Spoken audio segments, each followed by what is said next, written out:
जो रांजण आहे त्या रांजणामध्ये आता आपण टोळ म्हणतोय, त्यावेळेला जकात म्हणलं जायचं. म्हणजे जकात भरली जायची त्यावेळेला ते काश्यप नाणी होती, नोटा नव्हते ना, म्हणजे काश्यप नाणी भरून तो 2 वेळा तो रांजण दिवसातनं भरला जायचा.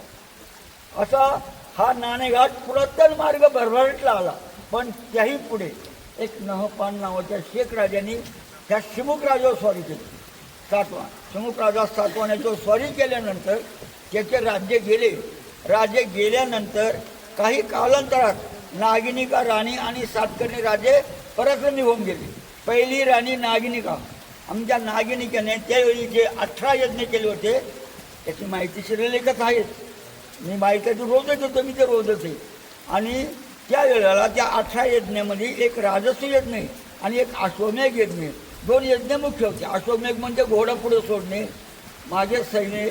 असं काही काळ सातवानंतर गेला. त्यांचे घोडेसुद्धा अरबी समुद्रापासून बंगालच्या उपसागरापर्यंत धावलेला. आणि त्यावेळी मग नागिनिका राणीला नाशिकची लेणी, कारल्याची लेणी आणि ही नाणेघाटची लेणी कोरली गेली.